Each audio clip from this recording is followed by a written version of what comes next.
매일 10시 예배 함께 하시는 여러분들 한 사람 한 사람을 주님의 이름으로 사랑하고 축복합니다. 이 시간에도 많은 분들이 온라인을 통해 화면에서 또 이제 CBS 방송을 통해 예배를 드리고 있습니다.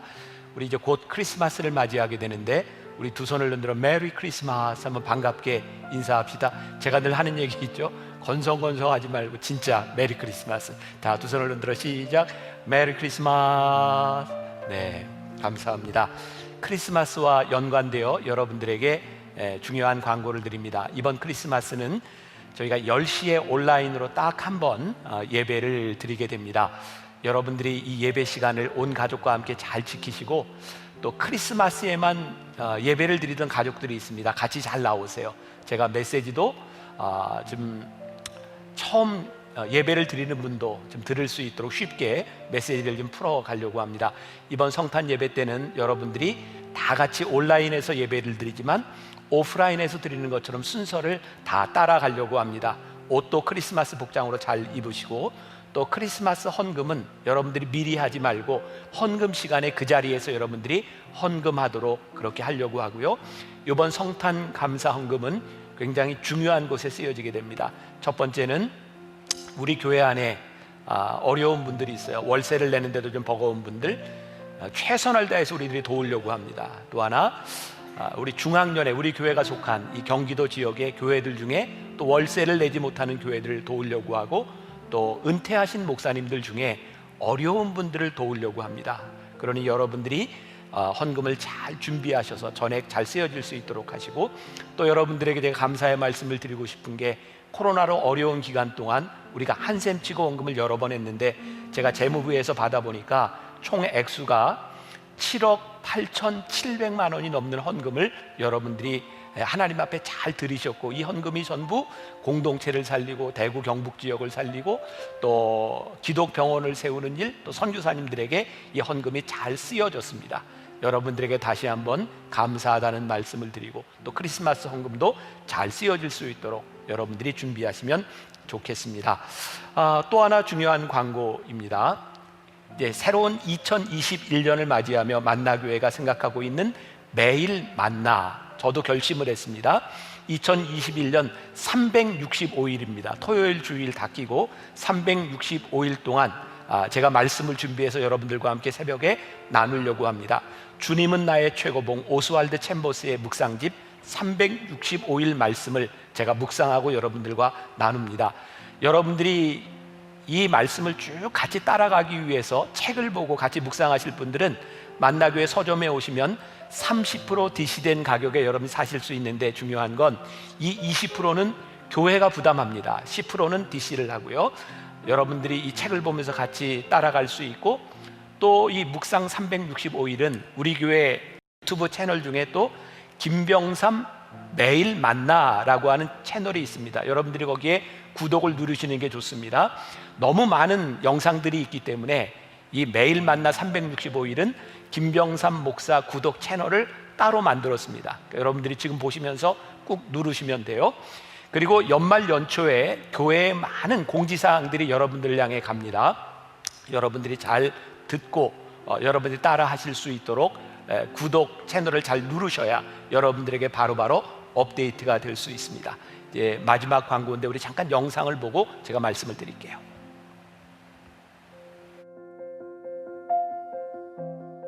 나와는 무관한 일이라고 생각했습니다. 누군가는 하겠지 생각했습니다. 하지만 혈액 보유량 3일분 미만. 지금도 한 명씩 수혈이 필요한 위급 환자가 발생하고 있습니다. 대한민국이 힘겹게 버티고 있습니다. 당신의 한 방울이 우리를 살릴 수 있습니다. 성탄절에서 부활절까지 한국교회가 피로 회복시키고자 합니다. 대한민국이 그리스도인들의 피로 회복합니다.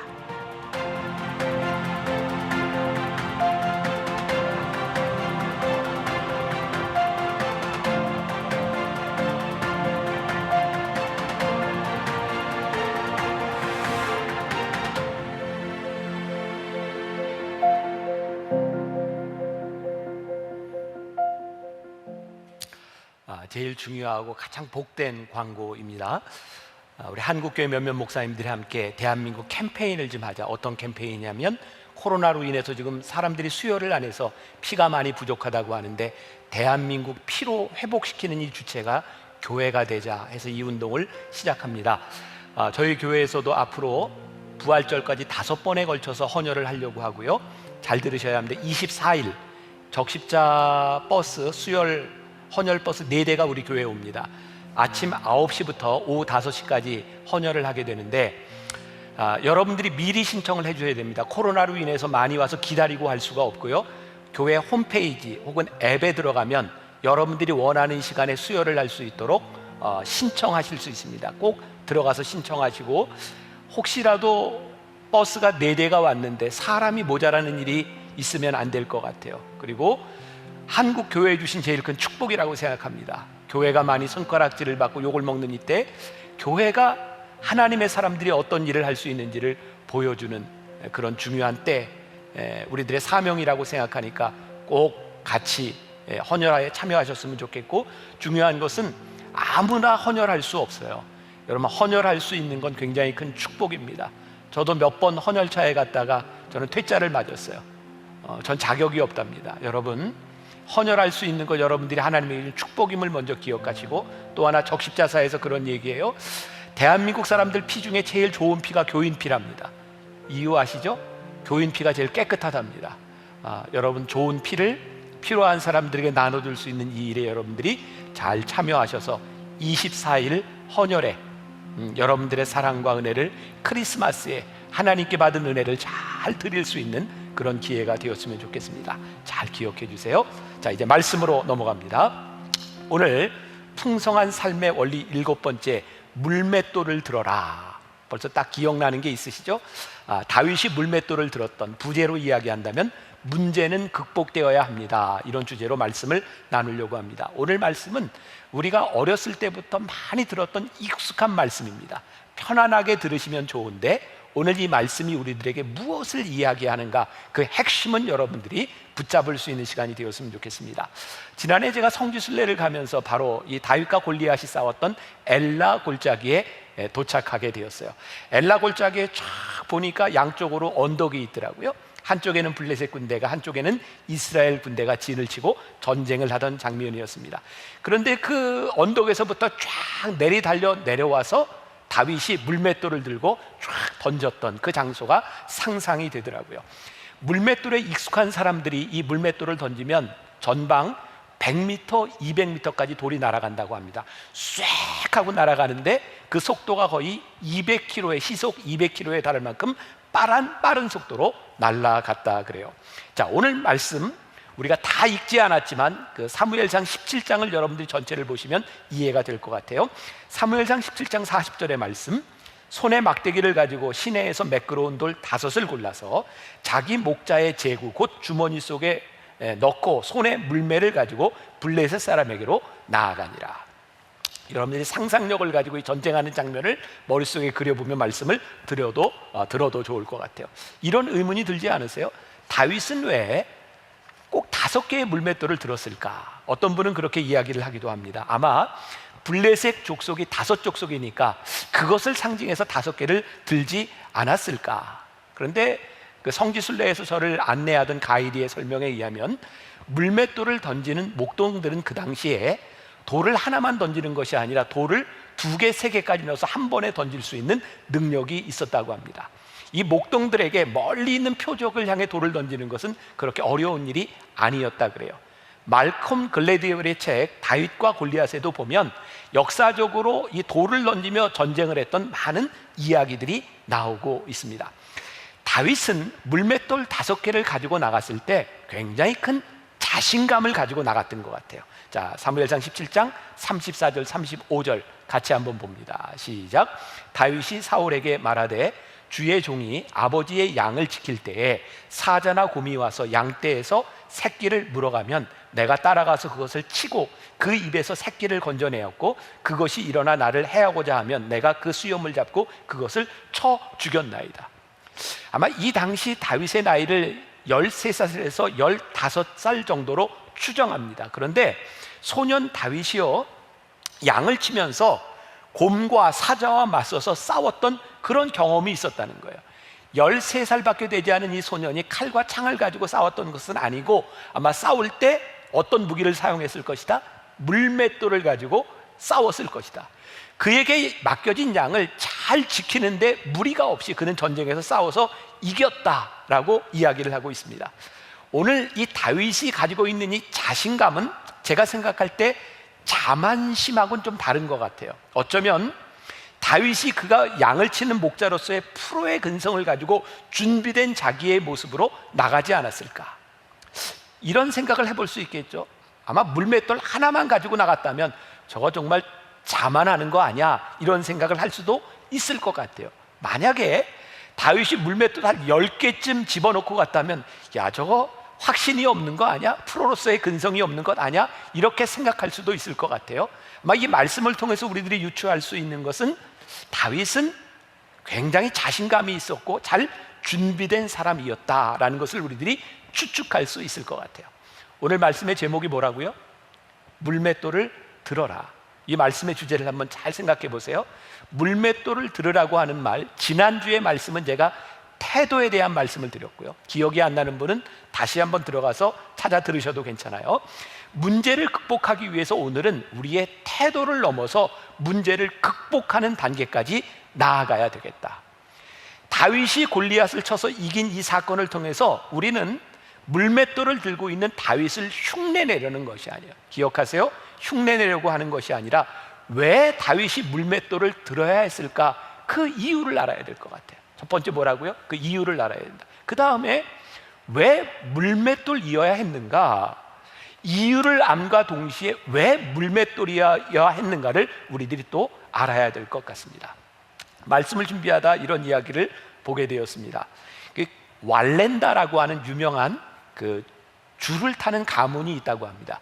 아마 1978년에 이 칼 왈렌다라고 하는 사람이 이제 죽었으니까 지금 그 아들과 손자들도 외줄 타기를 한다 그래요. 1978년에 73세의 나이로 칼 왈렌다라고 하는 사람이 푸에르토리코에서 23m 높이에서 줄을 타다가 떨어져 죽습니다. 73세. 이 사람은 그때 줄을 타면서 요 줄만 타고 은퇴하리라고 생각하고 마지막 줄타기를 하던 때였습니다. 73세의 칼 왈렌다가 죽고 난 다음에 그의 아내가 이렇게 이야기를 했습니다. 내 남편은 평소와는 달리 줄을 타기 전에 석 달 전부터 굉장히 걱정을 많이 했고 내가 어떻게 떨어지지 않을까를 생각했었습니다. 그리고 그는 두려움 가운데서 어떻게 하면 떨어지지 않을까를 고민하다가 결국은 23m 아래 떨어져 죽고 말았습니다. 요 1978년도에 일어났던 칼 왈렌다의 추락사고로 인하여 심리학자들은 왈렌다 효과라고 하는 말을 만들게 되죠. 왈렌다 효과라고 하는 것은 무엇이냐면 실패에 대한 두려움으로 인하여 사람이 얼마나 많이 실패하는가, 그것을 왈렌다 효과라고 말을 합니다. 이 칼 왈렌다가 줄 타는 것이 자기의 삶의 의미고 이것을 즐기고 있었을 때 두려움은 그렇게 문제가 되지 않았습니다. 그런데 마지막 줄타기에서 그는 3달 동안 줄을 타려고 한 것이 아니라 어떻게 하면 떨어져 죽지 않을까를 고민하다가 떨어지는 불행한 사고를 당하게 되었다는 것. 왈렌다 효과. 제가 왜 이야기를 하는가? 지금 블레셋과 이스라엘이 싸움을 하는 이 와중에 이스라엘이 겪고 있는 그 상황이 왈렌다 효과, 두려움에 떨고 있었던 거예요. 이스라엘 사람들은 골리앗이 나와서 하나님을 모욕하고 나와서 싸우자라고 이야기할 때 한쪽 언덕에서 다 숨어 있었어요. 이들은 이기려고 하는 생각, 이 전쟁의 문제를 해결하려고 하는 생각이 아니라 어떻게 하면 이 위기를 모면할 수 있을까, 어떻게 하면 죽지 않을까, 어떻게 하면 멸망당하지 않을까를 생각하고 있었어요. 그들은 왈렌다 효과 속에 들어가 있는 사람이었죠. 오늘 여러분들과 함께 나누고자 하는 말씀, 문제는 우리들이 피해갈 수 있는 것이 아니라는 거예요. 두려움으로 인하여 이 문제가 극복되는 것이 아니라는 거예요. 어떻게 우리들이 이 문제를 이기고 우리들이 극복해야 되는가.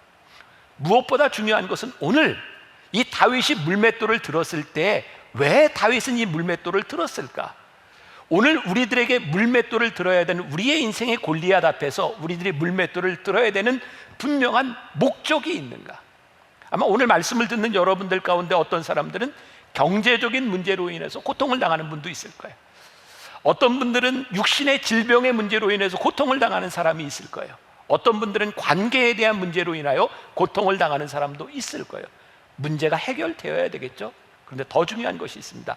왜 그 문제를 해결해야 되는가? 이 목적이 우리들에게 분명해야죠. 아주 오래된 이야기입니다. 들어보셨나요? 목사와 거지의 공통점이 있답니다. 한번 잘 생각하고 들어보세요. 많이 아마 수긍이 갈 것 같아요. 목사와 거지의 공통점. 첫 번째, 둘 다 주는 대로 잘 먹는답니다. 두 번째, 오라는 데는 없어도 갈 데가 많답니다. 세 번째, 출퇴근 시간이 일정치 않다. 맞는 것 같아요. 네 번째, 입만 가지고 산다. 다섯 번째, 되기는 힘든데 한 번 되면 끝까지 한다. 여섯 번째, 늘 손에 어떤 것을 들고 다닌다. 그렇죠. 거지는 깡통을, 목사는 성경을 늘 들고 다닌다. 가만히 생각해 보니까 거지와 목사의 공통점이 참 많은 것 같아요. 여기에 목적이 분명하지 않다면, 목사인 저에게 하나님이 나를 부르신 목적이 분명하지 않다면 우리들이 지금 하고 있는 행위를 가지고는 구별될 수 없을지도 몰라요. 오늘 우리들의 인생에 가지고 있는 문제 가운데 우리들이 어떤 목적을 가지고 이 문제를 우리들이 왜 해결해야 되는가가 분명하지 않으면 우리는 해결할 수 없는 사람들이 될지 몰라요. 이게 존 맥스웰의 책, 제가 열매 맺는 지도자를 이렇게 많이 참고해서 이 말씀을 준비했다는 이야기를 했습니다. 존 맥스웰은 목적이라고 하는 영어 단어 purpose라는 단어를 가지고 7개의 알파벳을 가지고 목적이 있는 사람이라면 이런 행동을 할 것이다 라고 하는 7개의 행동 강령을 만들었어요. 미국 사람들은 이런 걸 참 잘 만드는 것 같아요. 영어 단어를 가지고 첫 글자를 따서 만드는 것. 자, purpose라고 하는 7개의 단어를 가지고 이렇게 이야기를 했습니다. 한번 보세요. 자, 첫 번째 pray, 더 많이 기도하게 될 것이다. unite, 아마도 다른 사람들과 연합하는 사람이 될 것이다. risk, 다른 사람보다 더 모험하게 될 것이다. plan, 다른 사람보다 더 치밀하게 준비할 것이다. observe, 다른 사람들보다 더 민감하게 관찰하게 될 것이다. sacrifice, 다른 사람보다 더 희생하게 될 것이다. expect, 다른 사람보다 더 기대하게 될 것이다. 여기에 더라고 하는 말이 참 중요하죠. 목적이 분명한 사람들은 동일한 문제를 가지고 더 무언가를 하게 될 것이라는 거예요. 자, 이제 말씀으로 돌아와요. 다윗에게는 어떤 목적이 있었기 때문에 그는 물맷돌을 들었을까? 자, 45절부터 47절, 사무엘상 17장 45절부터 47절 우리 같이 봉독합니다. 시작. 다윗이 블레셋 사람에게 이르되 너는 칼과 창과 단창으로 내게 나아오거니와 나는 만군의 여호와의 이름 곧 내가 모욕하는 이스라엘 군대의 하나님의 이름으로 내게 나아가노라. 오늘 여호와께서 너를 내 손에 넘기시리니 내가 너를 쳐서 내 목을 베고 블레셋 군대의 시체를 오늘 공중의 새와 땅의 들짐승들에게 주어 온 땅으로 이스라엘에 하나님이 계신 줄 알게 하겠고 또 여호와의 구원하심이 칼과 창에 있지 아니함을 이 무리에게 알게 하리라. 전쟁은 여호와께 속한 것인즉 그가 너희를 우리 손에 넘기시리라. 다윗이 지금 골리앗을 보고 어떤 목적이 생겼어요? 어떤 꿈이 생겼어요? 내가 너의 목을 치고 블레셋 군대와 싸워 이김을 통하여 하나님이 계신 줄 너희에게 알게 하겠다. 이 무리에게 전쟁은 여호와께 속한 것인 것을 알게 하리라. 그 목표를 가지고 물맷돌을 들어요. 여러분들에게 한번 물어봅시다. 다윗이 이런 목적을 가지고 물맷돌을 들었을 때 그 다윗을 바라보는 하나님의 마음이 기뻤겠습니까? 기쁘지 않았겠습니까? 제가 첫째, 두 번째 말씀을 통해서 여호와를 기뻐하는 것이 중요하다, 여호와께 붙어 있어라, 이런 말을 여러분들에게 계속 드렸죠. 여호와께서 기뻐하시는 그 소원을 들어주시지 않았겠습니까? 다윗이 물맷돌을 들었을 때 그의 목표하는 바를 보며 하나님께서 기뻐하셨을 때 그것이 얼마나 복된 일이겠습니까? 그래서 오늘 여러분들에게 아주 그런 말씀을 드리고 싶은 거예요.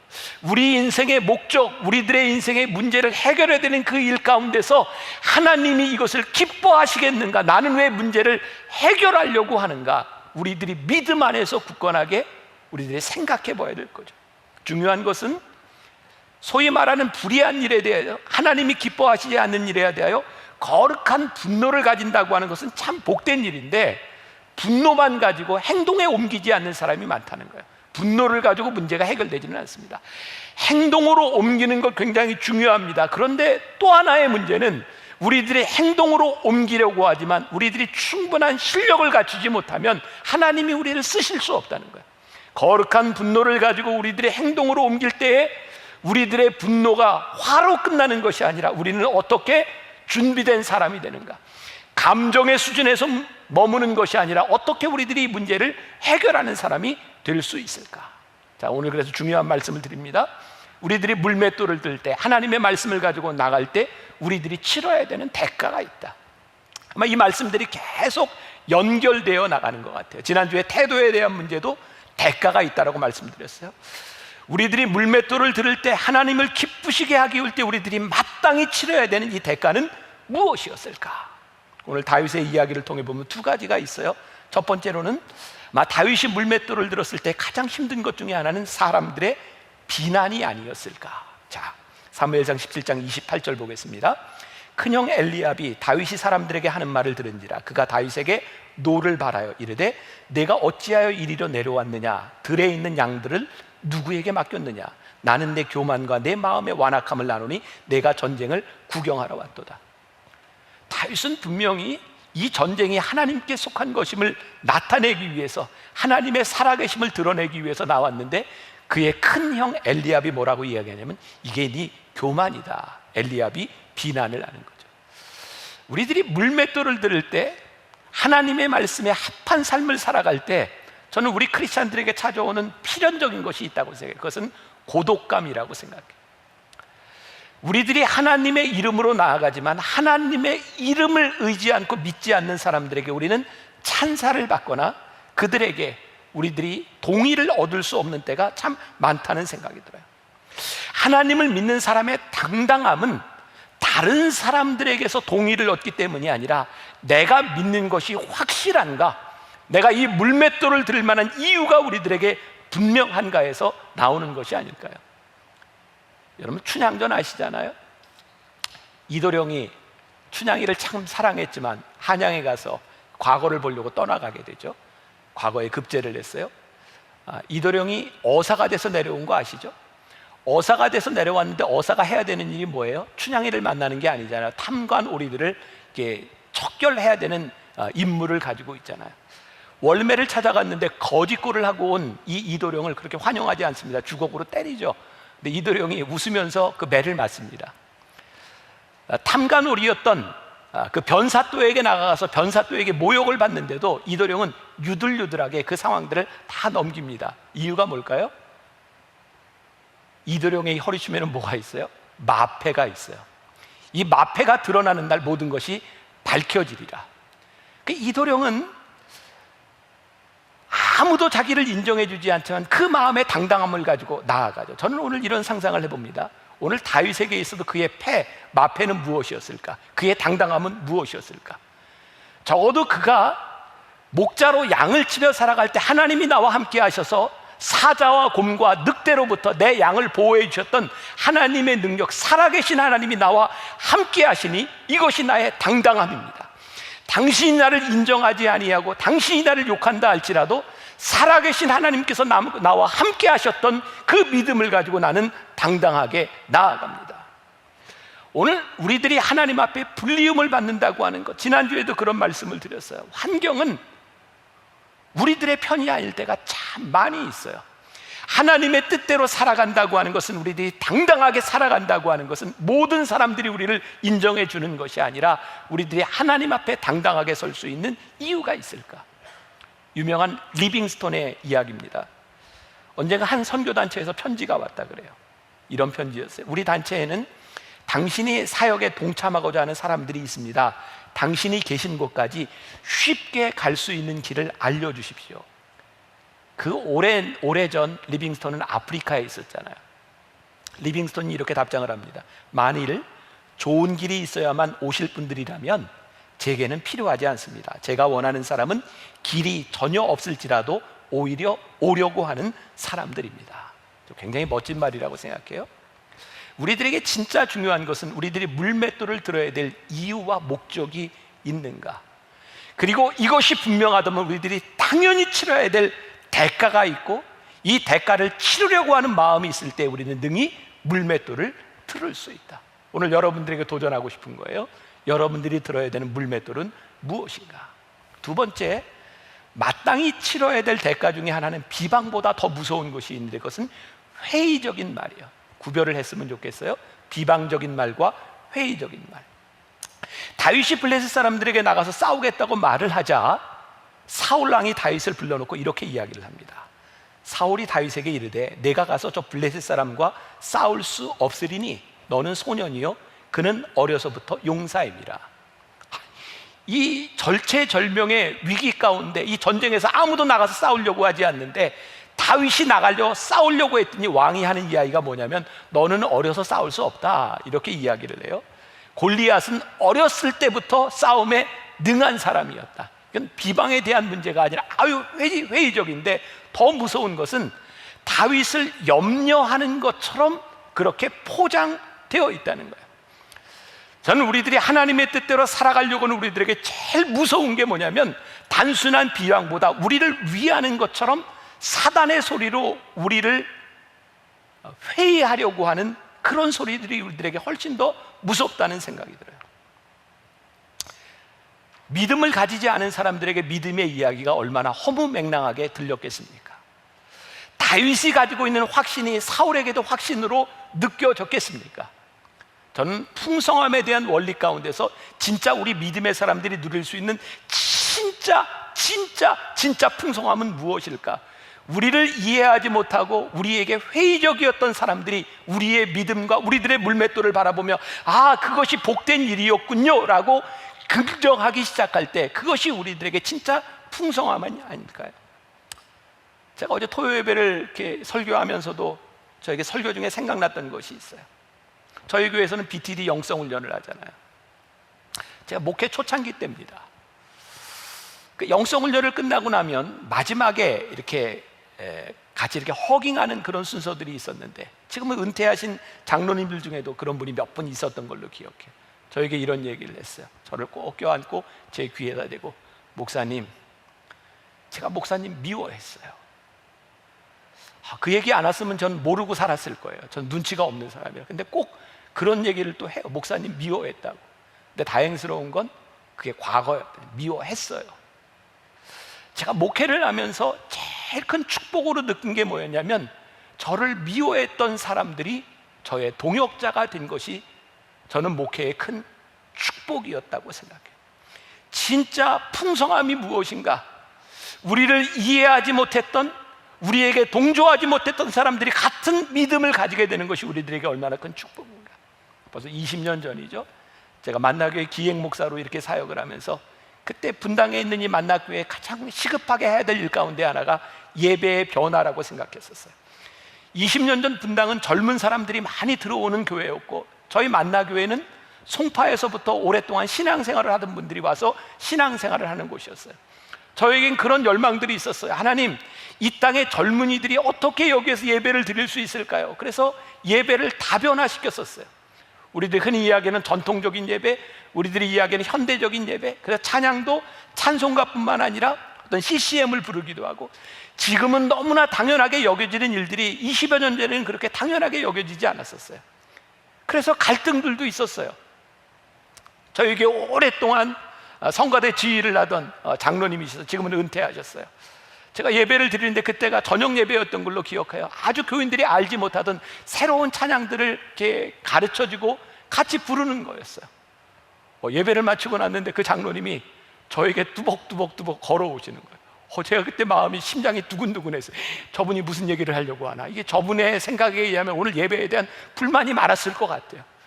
제 앞에로 딱 오더니 저한테, 목사님, 오늘 부른 찬양 있죠? 제 가슴이 두근두근했어요. 그 찬양 악보 좀 구할 수 있을까요? 제 마음이 풍성해졌어요. 옳고 그름에 대한 문제가 아니라 이것이 이 시대에 우리 젊은 사람들을 위해서 우리 만나교회가 예배를 준비하고 있을 때 이것이 필요하다고 생각했는데, 이것이 나에게 맞지 않다고 생각했던 그 장로님이 그 찬양의 은혜를 받고 그 찬양의 악보를 구할 수 있어요 라고 말을 했을 때 얼마나 큰 축복으로 느껴졌는지 몰라요. 오늘 여러분들에게 분명히 드리고 싶은 도전이 있어요. 우리들에게 분명한 기준이 있어야 된다. 누군가에게 우리들이 비방을 받고 누군가에게 회의적인 말을 들을 때 그것이 나의 욕망에 대한 문제인지 하나님이 원하시는, 하나님이 기뻐하시는 일이지에 대한 분명한 기준이 우리들에게 선다면 비방과 회의적인 일들 가운데서 우리들이 풍성함을 누리기 위하여 치러야 될 대가에 대해서 우리들이 마땅히 치를 수 있는 사람이 되지 않을까. 사울왕이 다윗에게 이렇게 이야기합니다. 여호와께서 너와 함께 하시기를 원하노라. 사울이 다윗에게 이렇게 이야기를 합니다. 그런데 그 다음에 사울이 어떤 행동을 하는지 아세요? 자기가 입고 있었던 군복을 다윗에게 입히고 노투구를 그의 머리에 씌우고 그에게 갑옷을 입히고 그의 칼과 그의 군복 위에 다윗이 그 칼을 차도록 하는 거예요. 흥미롭죠? 여호와께서 너와 함께 하시기를 원하노라 라고 이야기하면서 여호와 하나님을 믿지 않습니다. 여호와 하나님을 신뢰하지 않습니다. 다윗이 이 상황에서 가장 신뢰했던 게 뭐냐면 자기가 입었던 갑옷입니다. 다윗이 그 갑옷을 입습니다. 그런데 아무리 입고 걸어보아도 그것으로는 싸움을 할 수가 없는 거예요. 다윗은 그 갑옷을 벗어놓고 물맷돌을 들고 나가게 되는 거죠. 다윗이 경험한 것은 갑옷과 칼과 창이 아니라 위험 가운데서 그를 구원하신 물맷돌을 들고 나갔던 다윗의 익숙한 믿음의 경험이었어요. 오늘 여러분들에게 질문합니다. 여러분들의 인생에 물맷돌을 들어야 되는 그 순간에 여러분들의 믿음의 경험이 있는가? 하나님이 함께 하셨던 그 믿음의 경험을 들고 우리들이 나갈 수 있는 용기가 있는가? 다른 말로 표현한다면 우리의 믿음에 익숙함이에요. 여러분, 우리들이 문제를 만났을 때 우리들이 물맷돌을 들어야 될 순간에 우리들이 익숙한 믿음의 경험과 체험이 없다면 우리는 물맷돌을 들기가 힘들지 몰라요. 믿음은 경험되는 것이고 경험은 기억되는 것이고 기억된 그 믿음이 다시 한번 우리들에게 경험되는 것이 믿음의 선순환이에요. Remember, 우리의 믿음을 기억하는 거예요. 저는 굉장히 커다란 축복을 하나 기억하고 있어요. 저는 늦게 은혜를 받았으니까, 군목 시절에 목사가 돼서 은혜를 받았으니까 은혜를 받고 났더니 하고 싶은 일이 정말 많았어요. 지금 생각하면 참 무모한 일이었는데, 제가 근무하던 전방 25사단은요 제가 있던 부대와 연대 본부까지 걸러가려면 굉장히 꼬불꼬불한 그 계곡을 건너가야 됐어요. 겨울이 되면 눈이 쌓이고 빙판길이 되기 때문에 그 눈이 오는 날은 그 계곡을 다니지 말라고 사고 날까봐 연대 본부에서 이렇게 지침이 내려오게 됐어요. 근데 제 속에 열정이 있으니까 그 지침 가지고 잘 안 되거든요. 막 일이 하고 싶으니까. 제가 그 당시에 타고 있던 차가 빨간 프라이드 승용차였어요. 2번 사고가 났습니다. 정말 그 계곡에서 빙판길에 차가 미끄러지는데 브레이크를 밟아도 소용이 없고 핸들을 돌려도 소용이 없더라고요.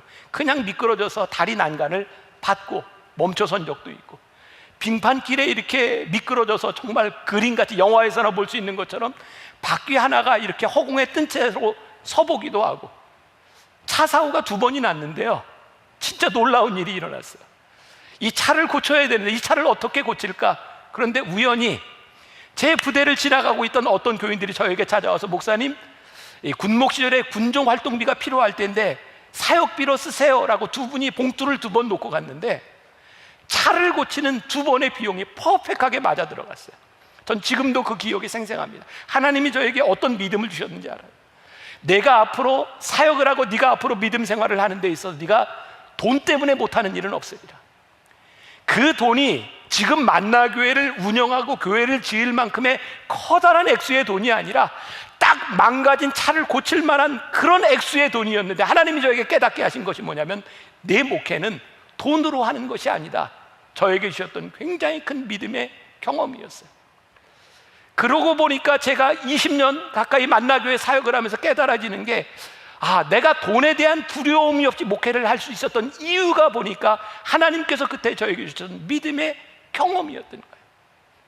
오늘 여러분들에게 그런 도전을 드리고 싶어요. 여러분, 하나님을 믿으며 여러분들이 기도하며 하나님께서 여러분들에게 주셨던 그 믿음의 추억을 끄집어내십시오. 그 간증을 끄집어내고 그것이 여러분들의 물맷돌이 되게 하십시오. 누구의 갑옷과 누구의 창과 칼이 아니라 그 믿음으로 물맷돌을 들을 수 있을 때 우리의 문제를 해결하게 하시는 하나님. 저는 적극적인 사고와 적극적인 신앙은 아주 다른 것이라고 생각해요. 적극적인 사고는 내가 할 수 있다고 하는 것이죠. 적극적인 신앙은 뭐예요? 하나님이 함께 하시면 할 수 있다는 거예요. 오늘 우리들에게 필요한 것은 적극적인 신앙이, 적극적인 사고가 아니라 오늘 우리들이 어떻게 적극적인 신앙을 가지고, 적극적인 사고가 사울의 감옥과 창이었다면 적극적인 신앙은 다윗이 들고 있었던 물맷돌인 거죠. 풍성한 삶을 살기 위해서 우리들이 물맷돌을 들을 때 다윗을 통해서 우리들에게 주시는 큰 축복이 또 하나 뭔지 아세요? 다윗을 동조하는 믿음의 동역자들이 생긴 것은 언제냐면 다윗이 골리앗의 목을 쳤을 때예요. 다 회의적이었지만 다윗이 물맷돌을 들어 골리앗을 쓰러뜨리고 골리앗의 목을 쳤을 때 숨어있던 이스라엘 백성들이 다 일어나서 믿음의 동역자가 되어 전쟁을 승리하게 되죠. 우리의 풍성함은 언제 드러날까요? 우리의 믿음으로 물맷돌을 들었을 때, 그때가 아니에요.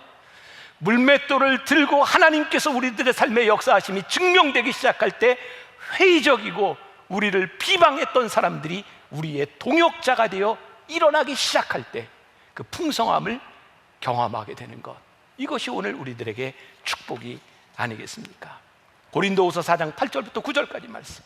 우리가 사방으로 우겨쌈을 당하여도 쌓이지 아니하며 답답한 일을 당하여도 낙심하지 아니하며 박해를 받아도 버림받지 아니하며 거꾸로 뜨림을 당하여도 망하지 아니하고.